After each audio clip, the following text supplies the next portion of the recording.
নমস্কার বন্ধুরা, আজকের ১৪তম ক্লাসে তোমাদের স্বাগত।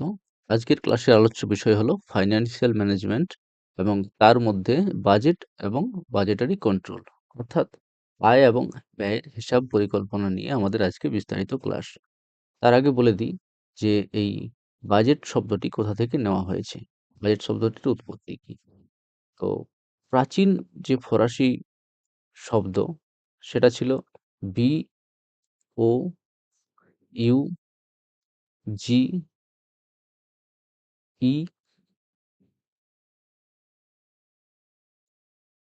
Double T double T E.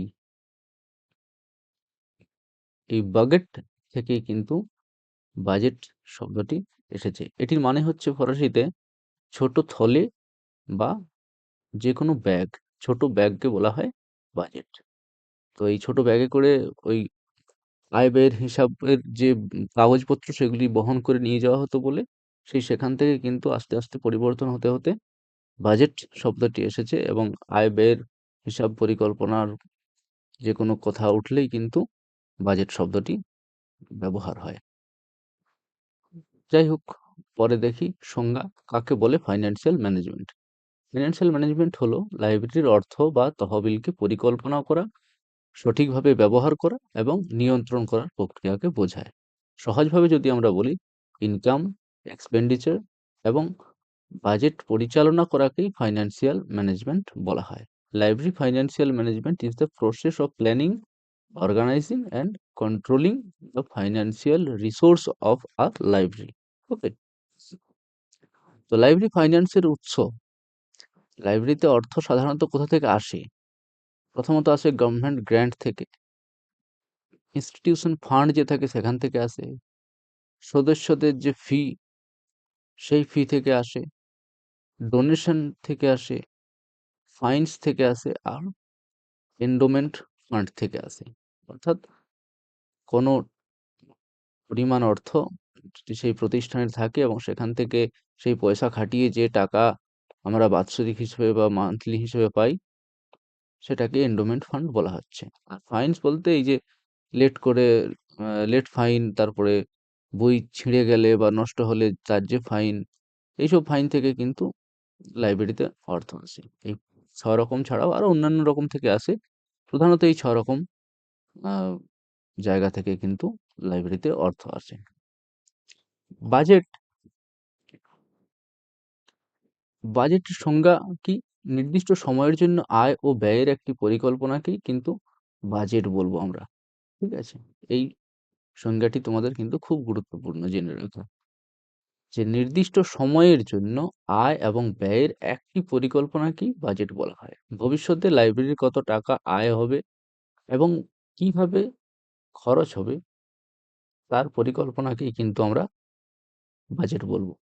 A budget is a financial plan prepared for a specific period.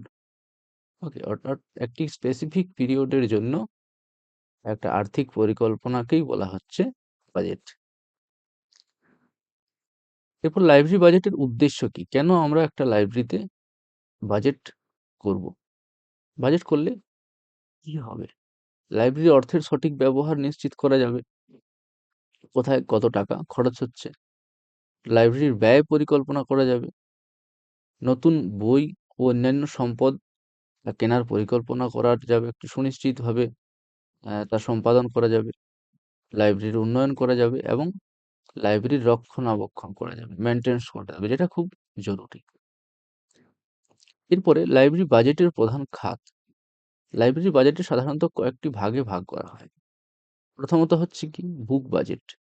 সাধারণ ব্যাপার, নতুন বই কেনার জন্য যে বাজেট হয় তাকে বুক বাজেট বলা হচ্ছে। পিরিয়ডিক্যাল বাজেট অর্থাৎ ধারাবাহিকভাবে যে বাজেট করা হচ্ছে বা ধারাবাহিকভাবে যেগুলোতে ব্যয় হচ্ছে, যেমন জার্নাল পাবলিশ করতে হচ্ছে, ম্যাগাজিন কিনতে হচ্ছে বা ম্যাগাজিন পাবলিশ করতে হচ্ছে, মান্থলি, উইকলি নিউজ পেপার কিনতে হচ্ছে।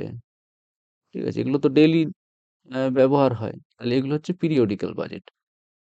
তিনি হচ্ছে কি স্টাফ স্যালারি। লাইব্রেরি কর্মীদের বেতনও কিন্তু এই লাইব্রেরি বাজেট থেকেই দেওয়া হয়।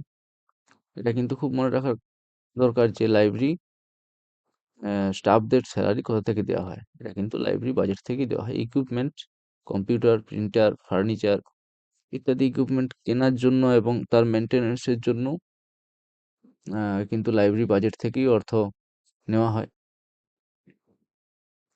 টাইপস অফ বাজেট, কত ধরনের বাজেট হয় একটি লাইব্রেরিতে, ঠিক আছে? Line item budget, line item budget হচ্ছে ওটা সবচেয়ে প্রচলিত বাজেট, অর্থাৎ আমরা যে লাইব্রেরিগুলো দেখি সেগুলোতে এই লাইন আইটেম বাজেটই কিন্তু প্রস্তুত করা হয়। এখানে প্রতিটি খরচ আলাদা আলাদাভাবে দেখানো হয়। বইয়ের জন্য আলাদা খরচ, জার্নালসের জন্য আলাদা খরচ, স্যালারি, বিভিন্ন রকমের যে স্যালারি থাকে, স্টাফদের স্যালারি, লাইব্রেরিয়ানদের স্যালারি, ওকে? তো এদের জন্য যে আলাদা আলাদা খরচ, প্রতিটি খরচ আলাদাভাবে করা হয়, সেগুলো হচ্ছে line item budget. Programme budget, programme budget কি? যেকোনো প্রোগ্রামের জন্য যে বাজেট করা হয়, নির্দিষ্ট কর্মসূচির জন্য যে বাজেট করা হয় তাকে বলা হচ্ছে প্রোগ্রাম বাজেট। যেমন reading programme, library automation programme, এগুলোর জন্য কিন্তু প্রোগ্রাম বাজেট করা হয়। পারফরম্যান্স বাজেট কি? কাজের ফলাফলের ভিত্তিতে বাজেট তৈরি করা হয়, ওকে? তাকে বলা হচ্ছে পারফরম্যান্স বাজেট। বাজেট তৈরির ধাপ, কিভাবে বাজেট তৈরি করব? প্রথমে কি করতে হবে? বাজেট সাধারণত কয়েকটি ধাপে তৈরি হয়। তো সেই ধাপগুলি কি কি? প্রথমত কি? প্রয়োজন নির্ধারণ করা। একটি লাইব্রেরিতে কি কি প্রয়োজন হচ্ছে, কি কি প্রয়োজন আছে, সেগুলিকে আগে দেখা এবং তা নির্ধারণ করে লিপিবদ্ধ করা। দ্বিতীয়ত কি? পূর্বের বাজেট, আগে যে বাজেট করা হয়েছে সেই বাজেট বিশ্লেষণ করা এবং সেখান থেকে নানান তথ্য এবং অভিজ্ঞতা নিয়ে এই বাজেট, বর্তমান বাজেট তৈরি করা। ব্যয়ের হিসাব তৈরি করা ৩ নম্বর, ব্যয়ের হিসাব তৈরি করা। ৪ এ কি আছে? বাজেট প্রস্তাব তৈরি করা, বাজেট প্রপোজাল তৈরি করা। তারপর কর্তৃপক্ষকে পাঠানো এবং তাদের থেকে অনুমোদন নেওয়া, ওকে? বাজেটারি কন্ট্রোল কাকে বলে? নিয়ন্ত্রণ। এই বাজেট অনুযায়ী আয় ও ব্যয় ঠিকভাবে হচ্ছে কিনা তা পর্যবেক্ষণ করার প্রক্রিয়াকে বাজেটারি কন্ট্রোল বলে। সহজভাবে বলতে গেলে কি? খরচ হচ্ছে কিনা তা নিয়ন্ত্রণ করা। একটি সহজ সংজ্ঞা, budgetary control is the process of comparing actual expenditure with the budget, okay? তো আমরা যে বাজেটটা করলাম সেই বাজেটটা কতটা সাকসেসফুল হচ্ছে, কতটা সেই বাজেট অনুযায়ী চলছে সেই প্রতিষ্ঠানটি, এটি দেখার জন্য এই বাজেটারি কন্ট্রোল কিন্তু পর্যবেক্ষণ করা হয়, ওকে? বাজেটারি কন্ট্রোলের কি উদ্দেশ্য? আমরা দেখলাম যে বাজেটের উদ্দেশ্য কি, বাজেট কিভাবে তৈরি হয়, বাজেট কোন কোন খাতে খরচ হয়। এরপর বাজেটারি কন্ট্রোলের উদ্দেশ্য কি? অতিরিক্ত ব্যয় নিয়ন্ত্রণ করা। যদি দেখা গেল যে বাজেট আমাদের ১,০০,০০০ টাকার, কিন্তু দাঁড়াচ্ছে সেটা ১০-২০ হাজার বেশি দাঁড়াচ্ছে, তাহলে সেই ব্যয়টা নিয়ন্ত্রণ করা। অর্থের অপচয় রোধ করা, বাজেট অনুযায়ী কাজ করা এবং আর্থিক যে একটা শৃঙ্খলা, সেই শৃঙ্খলা বজায় রাখা। বাজেটারি কন্ট্রোলের ধাপ। তাহলে প্রথমত আমরা তো বাজেট তৈরি করছি। তারপর অ্যাকচুয়াল যেটা এক্সপেন্ডিচার, অর্থাৎ যেগুলো আসলেই খরচ হচ্ছে সেগুলো রেকর্ড করা হচ্ছে। বাজেটের সাথে তুলনা করা হচ্ছে। প্রয়োজন হলে সংশোধন করা হচ্ছে। ওকে? এটা হচ্ছে বাজেটারি কন্ট্রোলের ধাপ। এই ৪ টে ধাপ কিন্তু খুব গুরুত্বপূর্ণ। এরপর লাইব্রেরি বাজেটের গুরুত্ব কি? লাইব্রেরির অর্থ সঠিকভাবে ব্যবহার হয়, উন্নয়ন ও পরিকল্পনা করা সহজ হয়, বই ও অন্যান্য সম্পদ কেনা সহজ হয়, আর্থিক স্বচ্ছতা বজায় থাকে। তাহলে আমরা যখন একটা বাজেট তৈরি করছি তখন সেখানে তো কিছু আমাদের আ কিছু ইচ্ছা বা লাইব্রেরির কিছু চেষ্টা রাখা হচ্ছে যে এখানে আবার রিডার্স বাড়াবো বা এই হয়তো সায়েন্স বা সায়েন্স ফিকশনের বই কিছু এড করব লাইব্রেরি সেকশনে। তো সেখানে দেখলাম যে ১ মাস ২ মাস যাওয়ার পরে দেখলাম যে সেখানে কিন্তু খুব বেশি আ সেই সেক্টরের লোক বই নিচ্ছে না। ঠিক আছে? তাহলে আমরা পরবর্তীতে কি করব?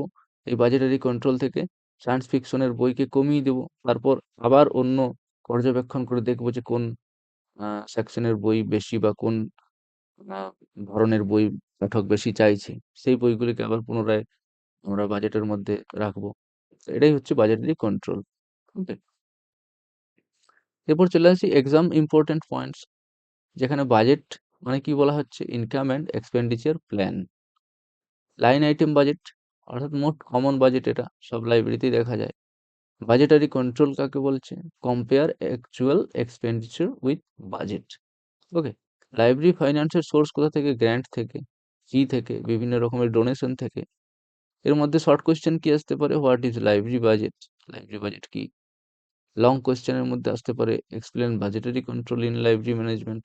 ওকে, তারপর এখানে the most common type of library budget.